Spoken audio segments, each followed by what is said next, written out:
Marc Marquez, there is some kind of an issue now. What is going on? Marc Marquez cruising out of turn 3. What has happened here? I understand that the tire pressure, the front tire pressure, was not inside the range.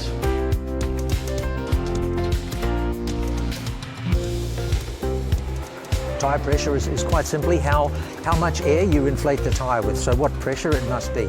If the tyre pressure is too low, the tyre can move too much, overheat, it's a safety thing.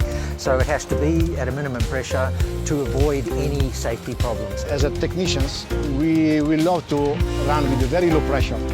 In most of the conditions, low pressure gives more performance. But then, in the last few years, we have a limit that we cannot be below a level decided by Michelin.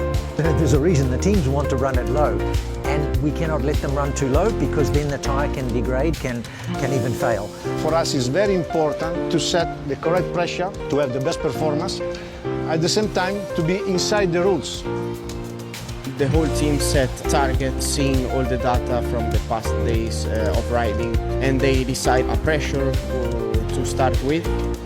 Of course, the most important thing is try to stay in for the amount of laps that we have to. You don't decide everything on the race. I mean, it was always a previous preparation. Ducati have a very good work system, and we have meetings and before the race for try to understand which problems we can have during the race. And yes, one of the points was the front tire pressure, because when you are leading, it's a bit difficult sometimes to calculate or to be precise.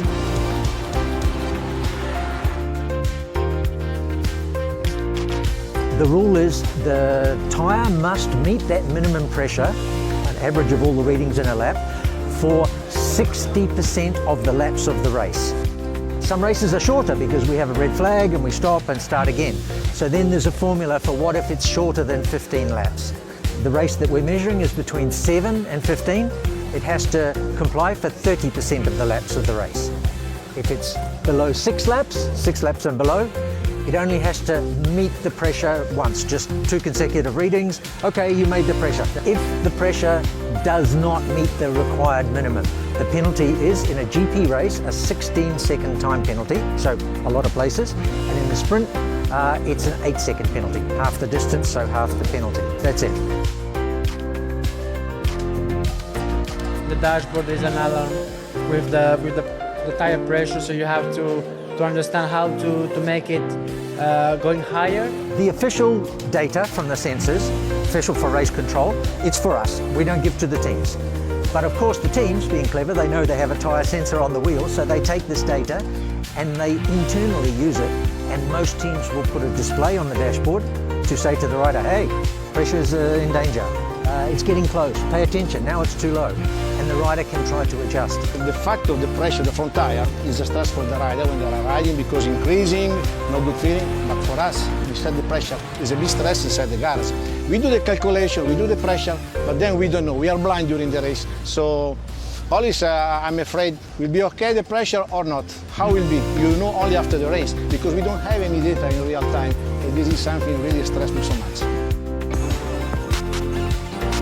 During the weekend, we ride a lot of times alone, and you can more or less have it under control, but when you are behind 4 or 5 riders, the tire pressure goes up very quick, so it's something that you have to manage very well. If the pressure is above, you probably have to get out of the slipstream. That always helps, and if it's the opposite thing, to stay behind and to brake a little bit harder, to put the front pressure a little bit more high. I make pressure to my rider, as you've seen also last few years, try to be in pole position, start in the front row. This makes your job easier, because if you can start in front of the race, in the beginning, you don't have all the side effect of increasing the front tire temperature and pressure. It's really the best strategy. When I was behind Alex, I feel that the front tire was a bit more tricky to manage, because tire temperature was up and tire pressure also was up, but there was time to find a slipstream. Doesn't matter if it was my brother, if it was another rider. I mean, try to find a slipstream to try to avoid the penalty that was 16 seconds that give to you back on the grid.